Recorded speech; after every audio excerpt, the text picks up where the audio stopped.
Searches really need to be as quick and simple as possible because people are getting more and more impatient online. So we're actually big believers, based on all the user research we've done over the years, is to not give people too many options on that main homepage search. But one really powerful feature is that we do use Google to power our searches. So you can actually put in, let's say, a school or a restaurant or anything that's powered by Google. You can search on a Google search. The search will try and find a property as close as possible to that.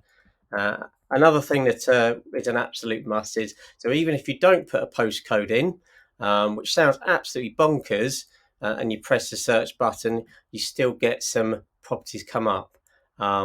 Because there's nothing more frustrating than pressing a button on a website and getting an error message. So, and once you've actually got through to that next stage, at this stage, this is where you get the additional selection criteria. So you've got the property type there, you've got the bedrooms, you've got the radius search, which is really, really important. And then also we've got the map search, which interestingly enough is not actually used as much as you might think do. It's a really nice to have feature, and a lot of our clients do choose to have it. But from all the testing we've done over the years, it's not actually pressed on all that much. So what we tend to do nowadays, and this is based off a lot of research that the portals did a couple of years ago, is having our list view like this as the default. And there's a really good reason for this. This is because people get a much better idea as to whether they're interested in the property. They've got 4 images there. You've got the option to actually flick through all the images if you choose that. You've got a fair bit of information here, and that gives you a much better idea as to whether you're interested in a property. And what that avoids you doing is going into the property, realizing you don't like it, and then coming back out, then going in and out, and then getting really, really bored and going making a cup of tea. So having the listing view as a default with as much information as you can avoids that happening.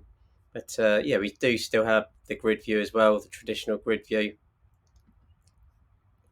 So if I click into a property, then another thing that's changed over the years, we've gone full circle, is that having the main property image in its original aspect ratio as opposed to the full screen option, which is something that was quite trendy 4 or 5 years ago, actually suits all the different browser sizes that there are nowadays, because it avoids the sort of funny cropping that occasionally you get on different sort of more random types of tablet and phone. So we've got all the key information above the fold here, which is absolutely critical. Once again, you can click straight onto a video tool there, and then you've got all the usual, you've got the property information, you've got the floor plans, you've got the gallery of all the properties, and we've got our nearby information here, sort of powered by Local Rating.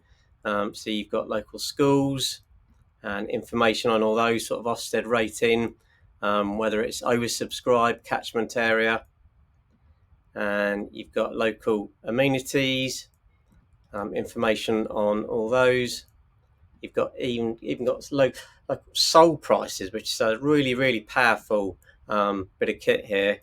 Broadband speed, and then you've got the street view there, powered by Google, which is a pop-up.